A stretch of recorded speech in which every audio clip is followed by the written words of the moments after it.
When a waitress served Barron Trump at a quiet cafe, she never expected her routine shift to take such a heartwarming turn. What he left behind, a note and a tip, brought her to tears and sparked a conversation across the nation. The smell of espresso mixed with the faint notes of fresh pastries lingering in the air. The afternoon lull had stretched longer than usual, and the hum of conversation in the cafe had finally tapered to a murmur. For Dinah, the shift felt like a marathon. Every tick of the clock seemed slow, and every clink of cutlery was just another reminder that she had been on her feet for hours. Dinah wiped the last table by the window and checked her phone. Just one more hour to go. Rent was due in 2 days, and her phone bill sat unpaid. Tips that day had been pitiful, mostly small change, tossed half-heartedly onto the table by busy patrons who never looked up from their phones. Dinah exhaled, pulled her hair into a tighter ponytail, and grabbed the order pad. Her manager, an older woman with tired eyes, gave her a glance as if to say, "Hang in there," but Dinah was already on autopilot. Then the bell above the door rang, startling her back into focus. A young man stepped in, tall, lean, dressed in a plain shirt and slacks that made him look effortlessly put together. Two men followed close behind, blending almost too well into the backdrop, their sharp eyes taking in every corner of the room. The cafe wasn't exactly a hot spot for high-profile guests. It wasn't the kind of place where you'd expect celebrities, let alone someone who came with what looked like security. For a moment, Dinah froze, her pen hanging over the pad, but professionalism kicked in, and she walked toward the table in the far corner where the young man had settled. "Good afternoon," Dinah said, trying to muster her best smile. "Can I get you something to start?" The young man looked up, and for a moment Dinah nearly forgot what she was supposed to say. His face was striking, but there was something familiar about him. His features, the slight calmness in his expression. Then it clicked. Barron Trump. Dinah had seen his face plastered across the news over the years, son of the former president. She felt her heartbeat quicken, but she did what she was trained to do. Stay calm. This was a customer, no more, no less.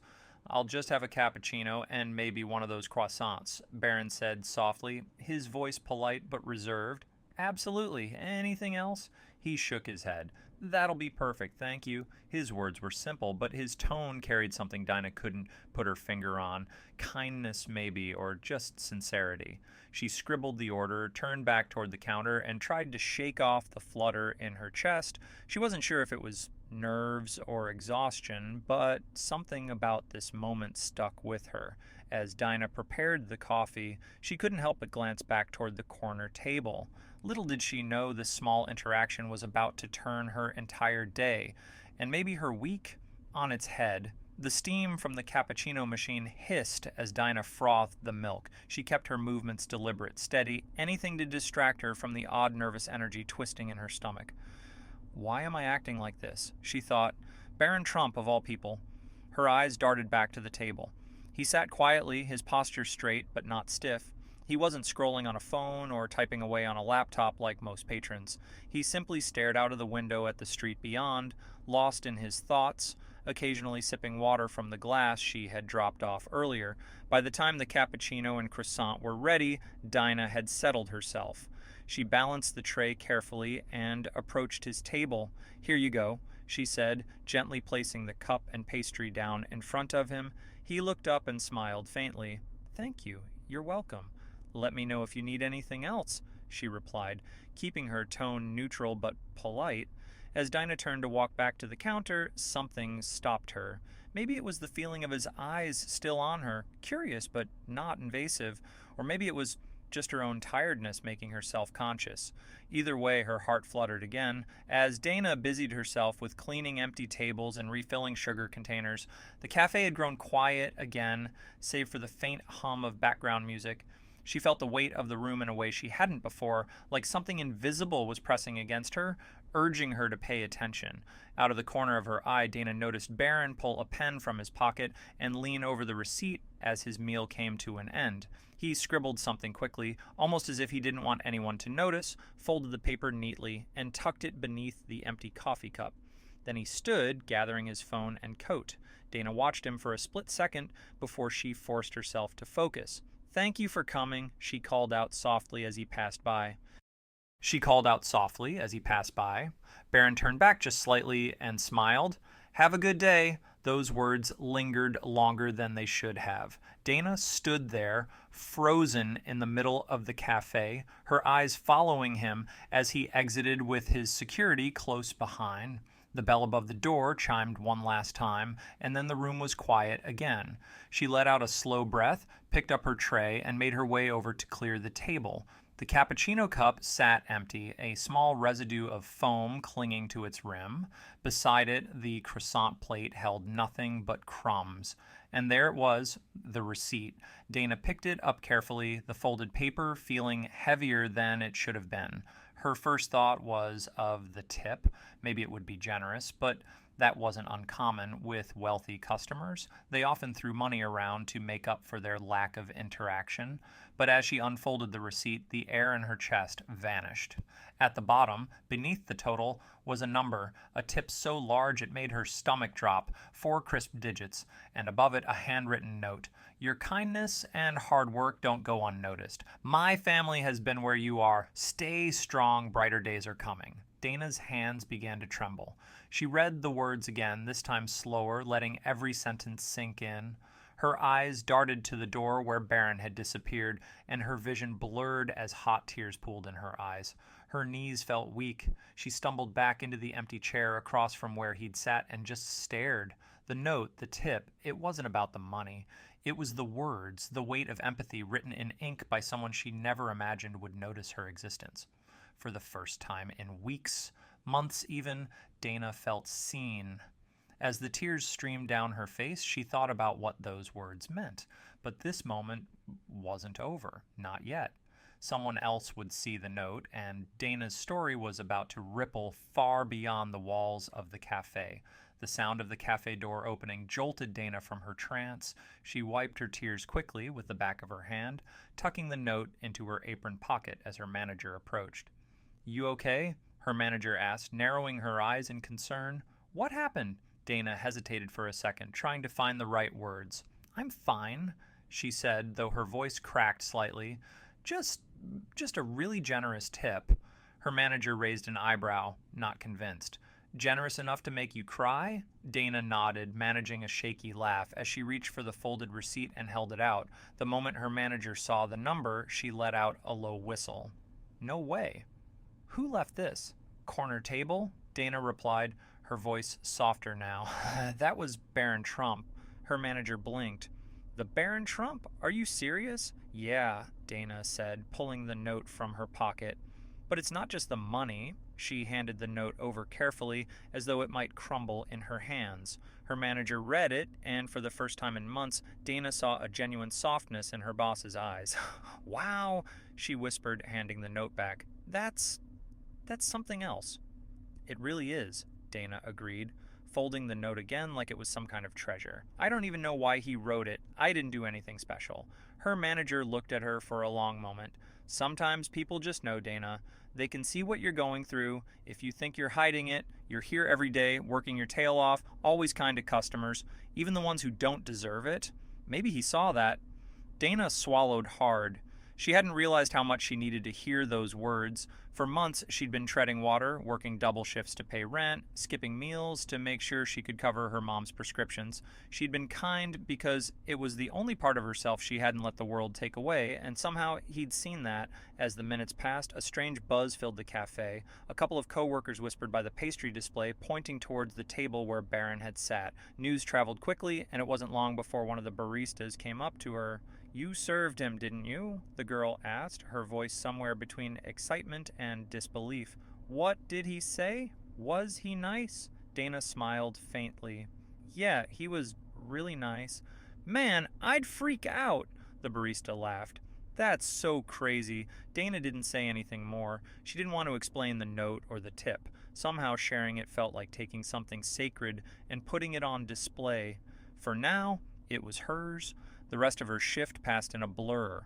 Every interaction felt lighter somehow. Every table she cleared a little easier. When she finally pulled off her apron at the end of the day, the folded note remained safe in her pocket. As Dana made her way to the subway station, she found herself holding the receipt again, staring at the words, "My family has been..." She whispered the sentence under her breath as though saying it aloud would make it real. He didn't have to write that, she thought. He didn't have to care, but he did. And as the train rumbled through the tunnels, Dana closed her eyes and allowed herself to believe, for the first time in a long time, that maybe things would get better. But what Dana didn't know was that this quiet moment would soon echo much louder than she ever imagined. The note wouldn't stay a secret for long. The next morning, the sun barely peeked through Dana's apartment window when her phone buzzed on the nightstand.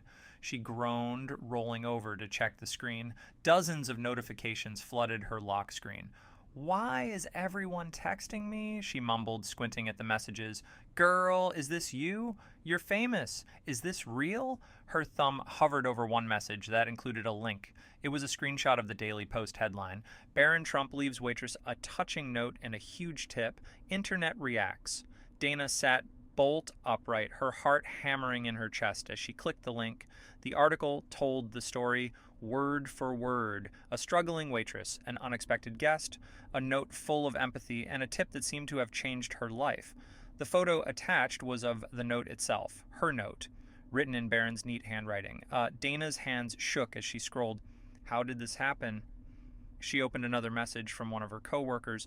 "The guy at table 5 yesterday, someone must have seen the note and snapped a picture. It's everywhere now." Her heart dropped. Everywhere? She flipped through her social media accounts, and sure enough, it was all there, on Twitter, Facebook, Instagram. The note had gone viral. Hundreds of comments poured in. "This is what the world needs more of. Barron Trump seems like such a kind soul. I don't care what anyone says. This is beautiful. Wait, what about the waitress? I hope she's okay." The more Dana read, the more overwhelmed she felt. Strangers debated her story, her life, without knowing a single thing about her. She dropped the phone onto her bed and buried her face in her hands. "What do I do now?" she whispered to herself. The sound of her mom's cough echoed from the next room, pulling Dana back to reality. She couldn't afford to lose her head over this, not with bills to pay and groceries to buy. But even as she picked up her bag and hurried off to work, the pit in her stomach remained. She wasn't ready for her story to belong to the world. The cafe felt different that day. When Dana walked through the door, she immediately felt eyes on her. Her coworkers smiled at her in a way they never had before, proud almost. A couple of regulars glanced up from their coffee cups as if trying to confirm that she was the waitress from the article. Her manager greeted her with a wide grin. "You're a local hero now," she teased. "I don't feel like one," Dana muttered. "You should," her manager said, placing a reassuring hand on her shoulder. "What happened yesterday was special, Dana. Not everyone gets to be part of something like that." The words should have comforted her, but instead, Dana just felt exposed. She wasn't special. She was just a waitress doing her job. And Barron Trump, he hadn't done it for the attention. As she tied her apron and stepped onto the floor, Dana felt the weight of the world's eyes, even if they weren't physically there. She spent the morning dodging questions from customers and coworkers alike, forcing a smile when people mentioned that nice young man. Dana clutched her bag tightly, the note still safely tucked inside. Her phone buzzed. Another message. "Dana, they want you on TV. Morning show. Call me." It was her manager. Dana stopped walking, her feet planted on the sidewalk. The idea made her skin crawl. Go on television? Tell her story? No, that wasn't her. She didn't want her face plastered on screens. But wouldn't it be nice to explain? A small voice whispered, to tell the world that it wasn't about money or fame, that kindness still matters. Dana stared at her phone for a long moment before shoving it back into her bag. Her answer would have to wait. At home, Dana found her mother sitting in her recliner, flipping through the television channels. A familiar voice suddenly echoed from the TV. A simple note left by Barron Trump for a hardworking waitress is melting hearts across the country. Dana froze in the doorway. On the screen was a blurred photo of the receipt. Her note, along with the headline, "A quiet act of generosity sparks national conversation." Her mom looked up, coughing softly. "That's you, isn't it?" Dana sighed and dropped her bag. "Yeah, Mom, that's me." Her mom's gaze softened as she gestured for Dana to sit beside her. It's a good thing, you know. People need stories like this. I didn't ask for it, Dana muttered, folding her arms. Sometimes the good things find you when you're not looking for them, her mom replied gently. She reached out and squeezed Dana's hand. What he wrote, that was special, and people are talking about it because they need to believe there's still kindness in the world. You're part of that now.